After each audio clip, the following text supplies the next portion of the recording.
Yeah, this is a pretty crazy article, but they worded it. It says the IMF wants to use digital footprints of customers' online activities, which basically amounts to social credit scoring, finding out what your likes, dislikes, who what your opinions are, what kind of lifestyle you live. Are you a hunter? Are you a farmer? Are you both?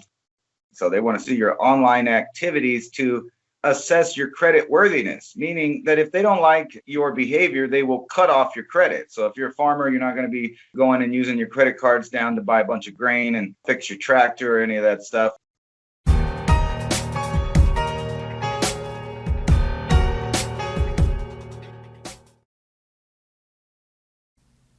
New studies show that by the time people reach their middle ages, the body often produces less than half of the collagen it did in their youth. Collagen is the main building block in our skin, making up 70 to 80% of it. This is why we get sagging skin and wrinkles as we age. If you want to look younger, you must supplement collagen, which will improve your skin's elasticity, make it smoother, more plump, and more youthful looking. That's why Ageless Multi-Collagen provides 5 key types of collagen you need from 4 different sources, essential to optimally support an array of full-body benefits. No odor, no taste, no clumping, unlike other collagen supplements. And this is why I recommend Health with Adapt 2030. Ageless Multi-Collagen, and look at that, I need another bag already. Quick way for youthful appearance. Use the link in the description box below for 51% off my favorite Ageless Multi-Collagen. And now on with the video. And good morning, good afternoon, good evening. Deep in the heart of our planet or above our planet, off-world, welcome to everybody. What a strange difference 7 days has made to the workings in the cogs of narratives across the planet. So we're going to talk about a few things tonight. And Ransom, I hear you giggling in the back, and you know how it is. There's more control and more control. And the colder it gets, the less food we're going to be able to grow reliably. The more governments are going to clamp down because they're going to try to control the masses before they get unruly, and that's a kind word. Because the lack of food and the food price increases. So you can see the lockdowns are going to come first to control people's access to food because of this same cold and this grand solar minimum on these multi-thousand-year cycle we're slipping back into. So Ransom, welcome tonight, man. How do you think the world's spun in the last 7 days? Taking a lot of real strange turns, I do believe. I think so, but they're strange turns that we kind of predicted. It's so weird to just see everything you come right out in the open and start happening. I did a 420 TV news this morning, and the main subject there was food price increase, food shortages all across the board, crop losses. The insurance companies aren't paying out on the losses, so farmers are going broke. They're going to be losing their farms due to not working because of COVID, or their workers couldn't show up because of the COVID. It's just on and on and on. It's rainfall, flooding, freezing, fires, and pandemic, all leading up to the same thing, which is no food on the shelves, and what little bit of food will be there will cost you an arm and a leg, literally. It's just a massive push for a change of reality, the Great Reset. The only problem is that they're making up fairy tales for us to believe so that we're preparing for all the wrong things. You should be preparing for your family having enough supplies to fix things, maintain things, have water, have food. And I'm not talking about for a decade, I'm talking about for hundreds of years, because there's like a math formula. I was talking about it this morning. It's not just the storable foods that you need, but you got to estimate how many years you're going to live, how many years that you may have hard times where you don't get any other resources other than what you've saved. So years may be thin, you maybe eat more, and then you got to factor in everybody's lifespan to your children and then count that up. And we're talking about like 300 or 400 years worth of food for just a small family. And that's just, covering your butt, where you have everybody has a few mouthfuls in the morning, in the afternoon, and in the evening. And believe me, if you think you're going to be doing all kinds of stuff without proteins, nutrients, and calories, you have another thing coming. And unfortunately, this whole food crisis resembles what they do to a country before they invade it.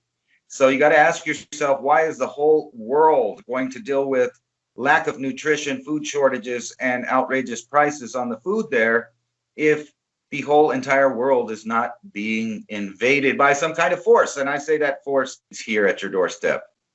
Happy birthday. Well, more like Happy New Year, Chinese. By the way, it is the year of the metal ox. And you know that saying, bull in a china shop? Well, that's pretty much the energy that rules the ox year. But with metal, it's even, it's a conductor of electricity, and it's even more sharp. The metal ox year is a bull in a china shop on an electrical current. So depending on how your sign mixes with that, a goat or something, another horse, whatever, those other farm animals, they butt heads with the ox. The rat jumps on tops and rides the ox. Think about that, and then go back to the festivities. And, you just mentioned something, you can feed yourself and eat a couple mouthful of food. But think about the holidays that we've so much taken for granted. Now it's just a marketing scheme. Those holidays really meant something back in the day. And when I say back in the day, I'm only talking 100 years ago and prior to that. They saved up their entire year's stocks for when they knew the spring was coming back, so they could gorge themselves as much as they could to try to put the extra nutrients in to survive the rest of the winter. This is the kind of thing that we have lost the sacred reverence for the food in the holiday season. That hundreds of years of food, it's not like you're going to store hundreds of years of food. You're going to have to learn how to grow it, bring those vegetables or whatnot, pumpkins, anything, to seed, and then continue the second, third generation, sculpt your wild forest so you can walk through and grab and understand what the wild foraging possibilities are around your area like the Native American Indians did. That's how you're going to survive. And you're going to need people to do it in a community of people you can trust. People are going to freak out. I know there's going to be nervous breakdowns, but do the best you can with the people around you. But, I have to argue with you just a little bit about a topic here, because I know you're not a fan of global warming idea. However, I want to show you guys this article right here, which proves that global warming is a threat, and it's a threat to you and me. Because the weather is getting colder, that proves that global warming is here to stay, because global warming morphed into climate change. So now we're in cooling times, and I think they would have to admit that I was kind of being sarcastic. Obviously, cold is causing all kinds of damage everywhere, and you were just talking about the weather's about to change and get even colder and push further down south, which is kind of odd. And I was talking about this morning. I don't know how far back you can remember, and there's always been freezes in Florida that's messed up the oranges. It just wasn't so often that, like in the past couple decades, I mean, think about it. How many times did you see an article saying that, well, it froze with freakish cold weathers, messed up the oranges and all the other citrus in Florida, and the iguanas are falling out of the trees and yada, yada, yada, which is also a funny thing because they talk about the number of food pantries and other resources are dwindling in Florida, but at the same time, they have, python constrictors and other invasive species of snake and a bunch of iguana that they could be, I'm not saying to go out and hunt them and eat them, but I have a brother that evidently chases them down, skins them, and throws them right on the barbecue grill and says they are quite delicious. So maybe people might start looking for protein in new areas they never thought they would before. But believe me, Pleistocene men of different kinds were eating all kinds of animals and finding new nooks in the environment to eat. So what do we do if things get so cold that you just really can't grow outside? And I think you talk about a lot, which is you're going to have to resort to indoor growing. Where we are coming into a real food insecure time. And for those of you that follow my work on ADAPT 2030, you know that from this year forward, with these planets lining up into this second magnetic field out in the outer solar system, the weather's going to get more bizarre. Each seasonal change. But the Great White Rain, for those of you, the Seminole Indian, they used to talk about this. And this is circa 1600, 1500, Ponce de Leon kind of, if you believe the Ponce de Leon myths and legends of struggling through Florida looking for the fountain of youth and whatnot, that time frame. 1600s and prior, 1500s, 1400s. Seminole Indians termed this thing called the Great White Rain, Maunder Minimum, when it would snow in the Everglades and it would snow in Florida. And, there were even accounts of it froze solid water down in Cuba. So we know it does get colder down that way. And those iguana, they are delicious, and you should hunt them because they're an invasive species. And along with those pythons, they're an invasive species as well. Those eggs that are in the python, if you can get them before they lay the eggs, super delicious to cook those up. But what kind of food sources are we going to do? Because, to understand, you are not going to be able to grow enough to even feed one person in your house. And I've come to the realization trying to do grow trays. Yeah, you can grow enough to keep yourself lightheaded and alive. When you get real hungry and you get kind of lightheaded and whatnot, you could stay at that level of growing your own food in your house, unless you get super high tech and you got a setup that I haven't seen except some commercial things in Singapore or maybe some, NASA setup. Otherwise, growing inside to have enough food for yourself in like a 1,200 square foot house is not going to be a realistic thing, especially if you have 2 kids and a wife and you got 4 people in there. You're going to have to consider adding extra space to the outside of your house and ringing around your house with greenhouses or whatever, something like this. Now, I may say very rudimentary kind, just putting up some extra 2x4s and then covering that with 6 mil poly so you can get an extra grow space outside. But we're coming into some real challenges right now. I mean, significant society reset challenges. And you see everything marching forward from the Great Reset financially. This whole article I wanted to talk about too, the International Monetary Fund. Okay, this is the IMF. This is the central bank to the central banks. And then the Bank of International Settlements is one step above the IMF. So the IMF is a client of the BIS. The BIS is the settlement bank for all central banks across the planet, and all these international organizations with fiduciary responsibilities also reports to the IMF, and there's that chain of command up the monetary ladder. So the IMF is so far removed from you and I, it's like 16 steps up above your regular bank that you would walk to in your neighborhood. But here's this headline, caught me off guard. I knew something was very strange about this. And Ransom, I want to get your ideas here. The IMF wants to use digital footprint of all customers' online activities to assess credit worthiness. You and I. Now, what does the IMF have something to do with you and I? Except they're going to be setting up the social credit score on a global thing, just as you talked about the global technocracy. Well, the International Monetary Fund moving in to try to get a digital footprint of individuals. When they are so far above even the government level, governments come begging to the IMF. That's how far above they are.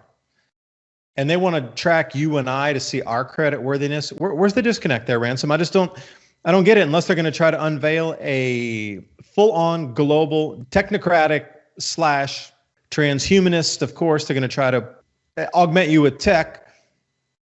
Why do you think the IMF's looking to try to track everybody on the planet to see if they're going to be credit worthy? That means that they're moving to a new system then. Because the old system works fine with your credit worthiness right now, the way you're tracked. Do you pay your bills on time? Do you have a job? X, Y, Z, whatever, to get a loan.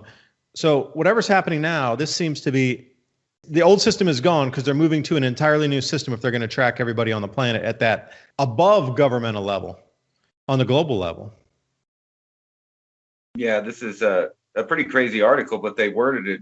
It says the IMF wants to use digital footprints of customers' online activities, which basically amounts to social credit scoring, finding out what your likes, dislikes, who you, what your opinions are, what kind of lifestyle you live. Are you a hunter? Are you a farmer? Are you both?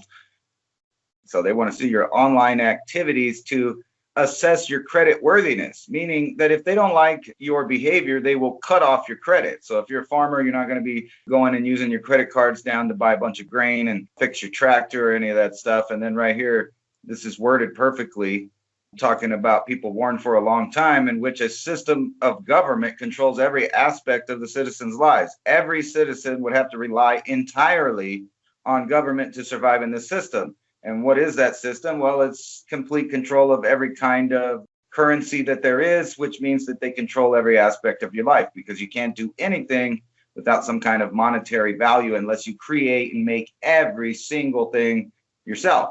And I was talking about this morning, we're going to have to form our own circles of people that trade things like colloidal silver, food, etc., products that we're making, leather people make, whatever it is.